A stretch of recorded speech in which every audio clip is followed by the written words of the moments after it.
Hello students, how are you all. I hope कि आप मस्त होंगे और घर पर ही स्वस्थ होंगे। तो जैसे कि आप जान रहे हो, हमने यूट्यूब प्लेटफॉर्म के ऊपर 9th स्टैंडर्ड को शुरू किया है और साइंस सब्जेक्ट को शुरू किया है। साइंस सब्जेक्ट में हमने चैप्टर नंबर 1 शुरू किया था और चैप्टर नंबर 1 के अंदर हम लोग ने 2 लेक्चर्स कंप्लीट किए थे। आज हमारे इस लेक्चर का इस चैप्टर का थर्ड लेक्चर है। ठीक है बच्चों, तो अब इस टॉपिक में, इस चैप्टर में हम लोग थर्ड पेज तक पहुंचे थे और थर्ड पेज में वहां पर जो इंटेक्स क्वेश्चन हमें दिए हैं वहां से हमें पढ़ना बाकी है। तो हम लोग सबसे पहले क्या करते हैं, इंटेक्स क्वेश्चन को सॉल्व करते हैं। अगर प्रीवियस लेक्चर की बात करें तो हम लोग ने ये पढ़ा कि जो मैटर होता है उसका इंट्रोडक्टरी पार्ट पढ़ा, एज वेल एज हमने ये पढ़ा कि मैटर जितने भी रहते हैं वो पार्टिकल से बने हुए रहते हैं। सही क्या नहीं? तो हमने ये पढ़ लिया कि मैटर सारे पार्टिकल से बने हुए रहते हैं। अब यही जो मैटर रहते हैं उनके जो पार्टिकल्स हैं वो पार्टिकल के 3 कैरेक्टरिस्टिक्स हैं। उसका पहला कैरेक्टरिस्टिक ये है कि पार्टिकल के बीच में कुछ स्पेस रहती है। ठीक है बच्चों, there is space between the particle. दूसरा कैरेक्टरिस्टिक उसका ये है कि particles are continuously moving, particles यहां से वहां मूव करेंगे।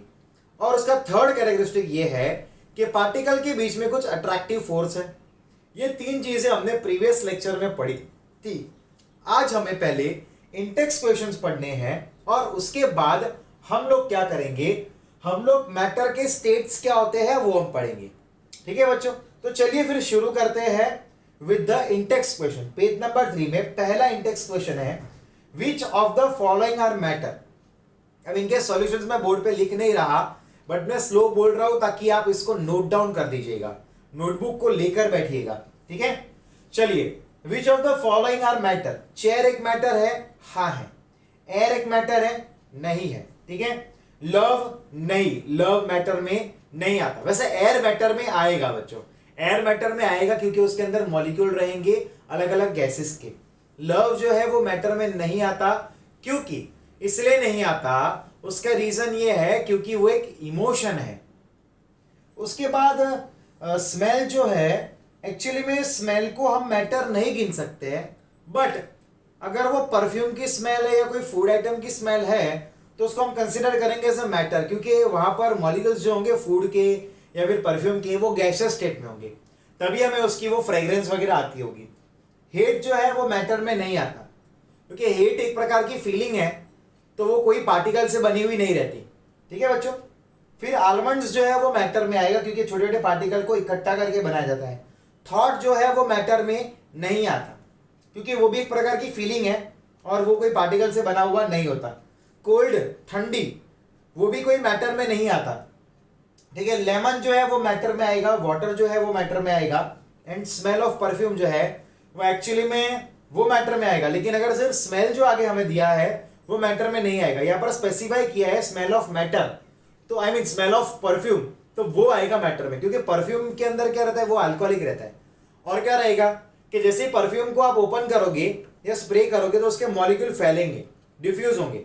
अब वो गैसियस फॉर्म में रहते हैं तो उनको हम मैटर में कंसिडर करते हैं। उसके बाद जो हमारा नेक्स्ट क्वेश्चन है बच्चों, वो है give reason for the following observation.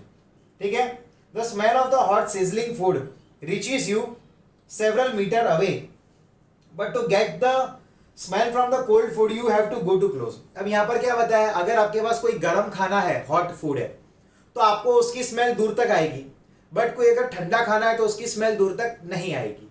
तो उसका रीजन क्या है, तो सुनिए, उसका रीजन ये होगा, हमने आगे ही पढ़ा कि जब भी कोई भी फूड होता है और अगर उस फूड को हम लोग हाई टेम्परेचर पे लाते हैं कोई भी, तो होता ये है कि जब भी कोई भी सब्सटेंस होता है उसको आप हीट करते हो तो हीट करने पर उसकी काइनेटिक एनर्जी इंक्रीज होती है और काइनेटिक एनर्जी इंक्रीज होने की वजह से उसका मूवमेंट बढ़ेगा, उनका जो मूवमेंट है वो बढ़ेगा। ठीक है बच्चों, तो जो भी हॉट फूड होगा उनके पार्टिकल्स का मूवमेंट बढ़ेगा, हाई रहेगा, इसलिए वो दूर से भी आपको उसकी फ्रेग्रेंस आएगी। यानी कि अगर आपके घर पे पाव भाजी बनी है तो मम्मी ने अगर बना रही है गैस के ऊपर, तो आप कहीं बाहर से घर में आए तो आपको उसकी फ्रेग्रेंस आएगी, या फिर आपके घर पे कोई और कुछ आपकी फेवरेट चीज बन रही है तो आपको उसकी फ्रेग्रेंस यानी कि स्मेल आएगी। लेकिन अगर कोई ठंडा खाना है तो ठंडे खाने के पार्टिकल्स के बीच में उतना काइनेटिक एनर्जी नहीं होगा, और क्योंकि उनका काइनेटिक एनर्जी उतना हाई नहीं होगा तो उसका फ्लो वो नहीं हो पाएगा, तो आपको उसकी फ्रेग्रेंस या स्मेल नहीं आ पाएगी, तो आपको नजदीक जाना पड़ेगा ठंडे खाने को स्मेल करने के लिए। ठीक है, तो ये उसका आंसर होगा, ये नोट डाउन करिएगा। ओके, अपने वर्ड्स में मैंने जो समझाया है वो इंग्लिश में लिख दीजिएगा। Now a diver is able to cut through water in a swimming pool, which property of matter does this observation show? अरे एकदम सिंपल आंसर है, कोई भी एक डाइवर है, अब वो डाइव कर रहा है स्विमिंग पूल के अंदर और वो अंदर जा पा रहा है, तो क्यों जा पा रहा है? तो उसका रीजन ये है कि वो स्विमिंग पूल के अंदर जो पानी है उसको कट कर पा रहा है, और कट इसलिए हो पा रहा है क्योंकि स्विमिंग पूल के अंदर जो वाटर है it is made up of particle. तो यहाँ पर वो ये ऑब्जर्वेशन शो कर रहा है कि अपने पास जो मैटर होता है the water it is made up of number of particles. बस इतना छोटा सा आंसर है वन लाइन का। Now what are the characteristics of the particle of the matter? Yes, जो हमने प्रीवियस लेक्चर में पढ़ा है, तीन मेन उसके कैरेक्टरिस्टिक्स रहते हैं पार्टिकल के। पहला होता है कि particles have space between them, उनमें स्पेस रहेगी बीच में। Number two, particles have random motion, correct. And number three, particle attract each other. ये तीन उसके कैरेक्टरिस्टिक्स हैं। तो हमारे यहाँ पर तीन जो मेन कैरेक्टरिस्टिक्स और हमारे साथ में हमारे चार इंटेक्स क्वेश्चन यहाँ पर बच्चों खत्म होते हैं। तो अब हम लोग नेक्स्ट टॉपिक पे बढ़ते हैं, that is states of matter. जरा ध्यान देना, स्टेट बेसिकली तीन मेन स्टेट रहते हैं, solid, liquid and gaseous state. ये तीन मेन स्टेट रहते हैं मैटर। आज हम लोग सॉलिड स्टेट और लिक्विड स्टेट पढ़ेंगे, गैसियस स्टेट हम नेक्स्ट लेक्चर में पढ़ने वाले हैं। ठीक है बच्चों, यानी कि दुनिया में जितनी भी चीजें आपको मिल रही है ना, वो सारी चीजें आपको ये तीन में से एक स्टेट में मिलेगी। ठीक है, आप कोई भी चीज, मान लो आपने पत्थर लिया, क्या है वो? सॉलिड स्टेट में। आपने वाटर लिया, क्या है वो? लिक्विड स्टेट में। आप एयर को इनहेल कर रहे हो अपने नॉस्ट्रल्स के थ्रू, क्या है वो? Gaseous state. ठीक है, यानी कि आप दुनिया में कोई भी चीज ले लो, वो कोई ना कोई स्टेट में होगा। लाइक ये बोर्ड है, वो सॉलिड स्टेट में है, ये मार्कर्स है, वो भी सॉलिड स्टेट में है। ठीक है, तो हम लोग मान लो कि कोई सूप पीते हैं, हॉट एंड सॉर सूप है, टोमेटो सूप है, तो वो लिक्विड स्टेट में आया, करेक्ट। लेकिन उनके अंदर जो पार्टिकल वगैरह होते हैं, ठीक है, मनचाओ सूप है, तो उनके अंदर जो सॉलिड पार्टिकल रहते हैं वो।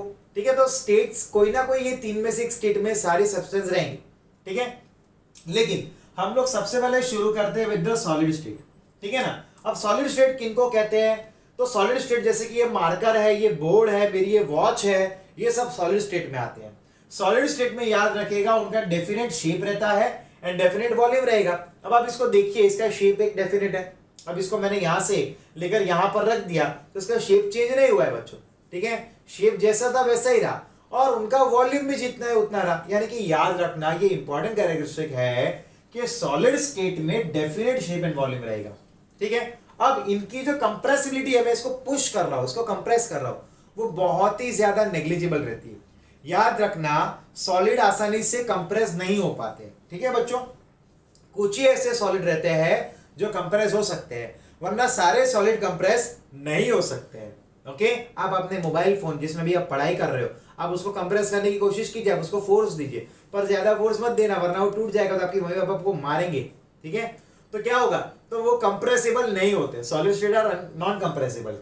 ठीक है, दे आर नेग्लिजिबल, क्योंकि कुछ कुछ सब्सटेंस ऐसे होते हैं सॉलिड में जो कंप्रेस हो सकते हैं, वो कौन से हम आगे देखेंगे। ठीक है, solid have tendency to maintain their shape when subjected to outside force. ठीक है ना। अब देखो, मैं जैसे कि बाहर से एक फोर्स अप्लाई कर रहा हूं यूं, ठीक है, लेकिन क्या इसका वॉल्यूम या शेप चेंज हो रहा है बच्चों? नहीं हो रहा। यानी कि ये क्या ट्राई करता है सॉलिड ये ट्राई करता है कि उसके ऊपर जब बाहर से भी फोर्स लग रहा है तो वो अपने शेप को चेंज न करे, वो ये ट्राई करता है, वो मेंटेन रखता है अपने शेप को, अपने वॉल्यूम को। ठीक है बच्चों, चलिए, और क्या होगा कि ये रिजिड रहेंगे। अब ये एकदम से रिजिड रहते हैं, रिजिड यानी कि अपने शेप को बदलते नहीं है, तो उसको हम रिजिड बोलते हैं। पत्थर भी देख लो आप, उसको आप ऐसे फोर्स दो तो अपने शेप को चेंज नहीं करेंगे, वो रिजिड रहते हैं। ठीक है ना, रिजिड यानी कि अनचेंजेबल, जो चेंज ना हो उनको हम रिजिड बोलते हैं। ठीक है, दे मे ब्रेक अंडर फोर्सेस, लेकिन अगर आपने इनके ऊपर बहुत ही ज्यादा फोर्स अगर दिया, लाइक बर्फ है तो बर्फ का गोला आप खाते हो, फिर आप उसको दांत से तोड़ते भी हो, या फिर वो 1 रुपए वाली पेप्सी जो आती है उसको आप खाते हो तो उसको आप चबा चबा के तोड़ भी देते हो। यानी कि आप जब ज्यादा फोर्स दोगे तो सॉलिड टूट जाएगा, टूट सकता है वो एक्स्ट्रा फोर्स के ऊपर। Now they have high attractive forces. अब क्योंकि सुनिए, क्योंकि इनके पार्टिकल्स के बीच में अट्रैक्टिव फोर्स हाई है, तो वो क्या हो जाएगा, उनके अट्रैक्टिव फोर्स की वजह से उनके पार्टिकल्स बहुत नजदीक रहेंगे, कॉम्पैक्ट रहेंगे, और उसी की बदौलत वो कंप्रेस भी नहीं हो पाते हैं, टूट भी नहीं पाते हैं, क्योंकि उनके बीच में अट्रैक्टिव फोर्स बहुत ही ज्यादा है। ठीक है बच्चों, लेकिन यहाँ पर टेक्स्ट बुक के अंदर पेज नंबर 4 में 3 क्वेश्चन हमें पूछे हैं। पहला क्वेश्चन ये है कि what about a rubber band, can it change it shape on stretching, is it a solid. देखिए, लेकिन हमने यहाँ पर ये पढ़ा कि सॉलिड अपने शेप को चेंज नहीं करता ना, लेकिन रबर बैंड की बात की है वहां पर, तो ये रबर बैंड को हमने खींचा, तो खींचने पर क्या ये अपने शेप को चेंज कर रहा है, तो हाँ ये अपने शेप को चेंज कर रहा है, लेकिन ये क्या कर रहा है, रिटेन करना है अपने शेप को। पहले जैसा था वैसा ही वो वापस हो गया, यानी कि ये अपने शेप को क्या करता है, तो वो रिटेन करता है। ठीक है ना, याद रखिएगा, भले अपने पास रबर बैंड हो, रबर बैंड अपने शेप को चेंज करता है, बट वो टेम्पररी सिचुएशन है। जब आप उसके फोर्सेस को छोड़ दोगे, अप्लाई किए हुए फोर्सेस को हटा दोगे, तो वो रिटेन कर लेगा अपने शेप। तो ऐसे कुछ एक्सेप्शंस रहते हैं कि जिनके ऊपर आप जब उनको फोर्स देते हो या उसको स्ट्रेच करते हो, तो वो अपने शेप को थोड़ा सा बदलेंगे, लेकिन जब उस फोर्सेस को हटा दोगे तो वो रिटेन कर लेंगे, फिर भी उनको हम क्या बोलेंगे, सॉलिड ही बोलेंगे। तो रबर बैंड एक सॉलिड है बच्चों। ठीक है, फिर सेकंड क्वेश्चन क्या दिया हुआ है, what about the sugar and salt when kept in glass, I mean jars, different jar, takes shape of the jar, are they solid. अब जैसे शुगर के पार्टिकल रहते हैं, अब उसको मान लो कि आपने कोई एक इस तरह से बाउल में ले लिया है। ठीक है बच्चों, तो शुगर को ऐसे बाउल में आपने ले लिया, तो वो तो उसका शेप ले रहा है, बराबर क्या नहीं। फिर आपने उसको मान लो ग्लास में भर दिया, तो वैसा शेप हो जाएगा। फिर आपने मान लो उसको कोई चम्मच में ले लिया, तो वो थोड़ा सा वैसा शेप हो जाएगा। लेकिन बच्चों क्या ट्रूथ सही में ऐसा है? नहीं, ऐसा नहीं होता बच्चों। होता ये है कि वो जो सॉलिड के पार्टिकल रहते हैं शुगर के और सॉल्ट के, वो भर जाते हैं उसके अंदर, वो उसका शेप नहीं ले रहा।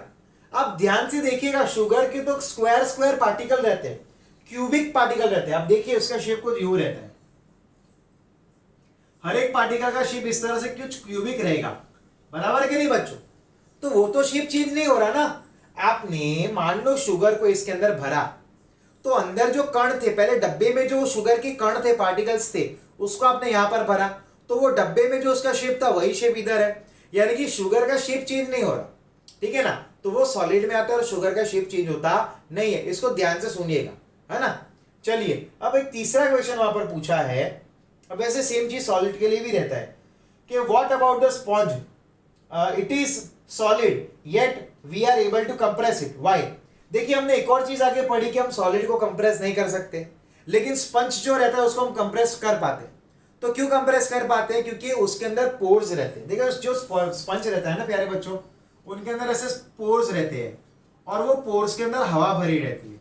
ठीक है ना, हवा भरी रहती है। जब आप उसको प्रेस करोगे ना, तो ये पोर्स के अंदर जो हवा होगी वो बाहर चली जाएगी, तो ये कंप्रेस होगा। फिर आप उसको छोड़ दोगे तो वो हवा वापस अंदर चली जाएगी और उसका जैसा शेप था वो रिटेन हो जाएगा। यानी कि ये सारे सॉलिड क्या करते हैं, हाँ, फोर्स अप्लाई करने पर कंप्रेस तो होते हैं, बट फोर्स को हटाने पर वो जैसे ही शेप में थे वैसे रिटेन कर लेते हैं। तो इनको हम सॉलिड ही बोलेंगे। कुछ ऐसे एक्सेप्शंस है। तो हमने यहाँ पर 3 चीजों के बारे में पढ़ा। पहले हमने रबर बैंड के बारे में पढ़ा, बराबर है, कि थियरी ये बताती है कि वो कभी कंप्रेस नहीं हो पाता, बट ये क्यों फ्लेक्सिबल और शेप को चेंज कर रहा है। तो वो हमने रीजन बताया कि भाई फोर्सेस अप्लाई करने पर होता है, बट वो क्योंकि अपने शेप को रिटेन कर लेता है, तो वो सॉलिड का सॉलिड ही रहा। फिर हमने शुगर एंड सॉल्ट के बारे में पढ़ा कि उसको अलग अलग डब्बे में या अलग अलग बाउल में भरते हैं, अलग अलग शेप के, तो वो उसके शेप को क्या करते हैं, ऑक्यूपाई करते हैं। हालांकि ऐसा नहीं होता, उसका जो क्यूबिक शेप है वो हर जगह पर वही रहता है। यानी कि आपने अगर डब्बे में लिया तो भी वो क्यूबिक शेप ही रहेगा। सॉल्ट का तो पाउडर फॉर्म रहता है और शुगर का तो क्यूबिक शेप रहेगा। फिर उसी को आप चम्मच में लो तो उसका शेप भी क्यूबिक ही रहेगा। उसी को आप ऐसे बाउल में ले लो तो उसका शेप भी क्यूबिक ही रहेगा। यानी कि शुगर के शेप में चेंज नहीं आता। और हमने लास्ट में पढ़ा है अबाउट द स्पंज के बारे में, तो वो भी हमने यहाँ पर कंप्लीट किया।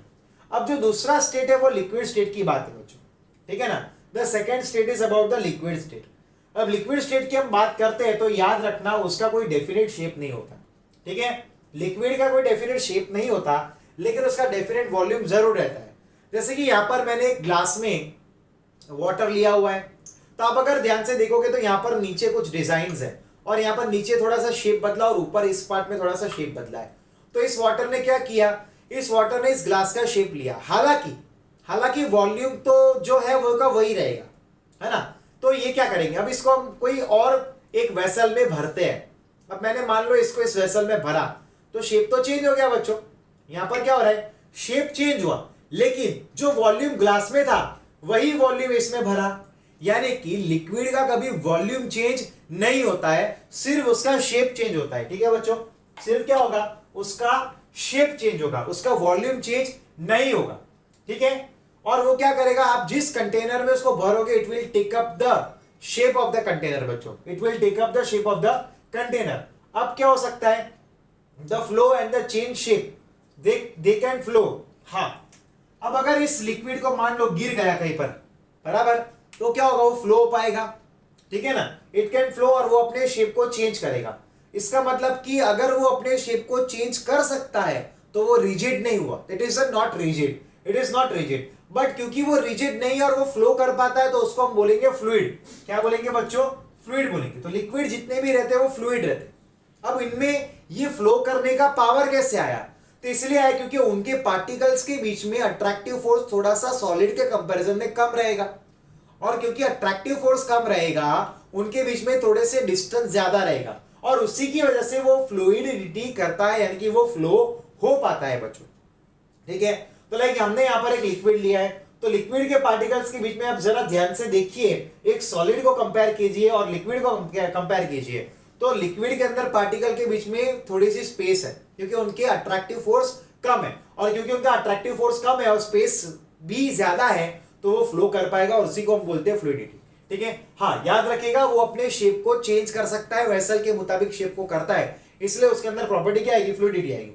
लेकिन याद रखना बच्चों, याद रखना कि फिर कुछ लिक्विड, मतलब कि हम वाटर की बात करें, सी वाटर है या कोई भी वाटर है, तो उसके अंदर कुछ गैसेस मिक्सअप हो जाते हैं। क्यों हो जाते हैं, क्योंकि एक्वेटिक एनिमल्स जो रहते हैं उनके अंदर रहने वाले मराइन क्रीचर्स वो उन डिसॉल्व्ड ऑक्सीजन वगैरह जो रहते हैं उसको एब्जॉर्ब करके रेस्पिरेशन करते हैं, तो उनके लिए ये बहुत इंपॉर्टेंट रहता है। तो वो डिफ्यूज हो सकता है, यानी कि गैस डिफ्यूज हो सकता है, लिक्विड भी डिफ्यूज हो सकता है, लेकिन सॉलिड डिफ्यूज हो तो सकता है बट उतना ज्यादा नहीं हो सकता।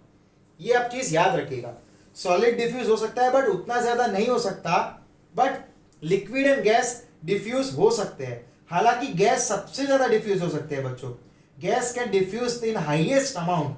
ठीक है ना, यस, ये कुछ चीजें आप याद रखिएगा। ठीक है, अब हम लोग आगे पढ़ेंगे गैसियस स्टेट के बारे में अगले चैप्टर में। आज का टॉपिक बहुत ही इजी था, प्रैक्टिकल बेस्ड था और इंटरेस्टिंग टॉपिक था, और हमारा आज का ये टॉपिक कंप्लीट हो रहा है। आपको होमवर्क में क्या करना है, होमवर्क में आपको इंटेक्स क्वेश्चन जो मैंने सॉल्व करवाए 4, उसके आंसर्स लिखने हैं 2 बार। उसके बाद मैंने ये जो बोर्ड के ऊपर लिखा है उसका स्क्रीनशॉट लेना है। स्क्रीनशॉट लेने के बाद आपको 2 बार लिखना है ये भी, और फिर वो जितना भी होमवर्क आपने लिखा है उसका फोटो आपको मुझे भेजना है बच्चों। ठीक है, this you have to do. मैं देखता हूं बहुत सारे लोग होमवर्क नहीं करते हैं और मुझे फोटो भी नहीं भेज रहे। मुझे सारे स्टूडेंट्स के होमवर्क के फोटो आज या फिर कल 11 बजे से पहले, कल मॉर्निंग में 11 बजे से पहले मिल जाना चाहिए। ठीक है, आई होप कि आपको इस लेक्चर में मजा आया होगा और आप अपने लेक्चर्स को एंजॉय कर रहे होंगे। अपनी संस्कृति एकेडमी की जो फैमिली है आप उसको एंजॉय कर रहे होंगे, पढ़ने में आपको मजा आ रहा होगा बच्चों, and you must be enjoying it. तो फिर आप इस अपने YouTube चैनल को आप शेयर कीजिए, लाइक कीजिए, कमेंट कीजिए। ठीक है बच्चों, और अब हम नेक्स्ट लेक्चर में मिलते हैं। Till then take care and good bye.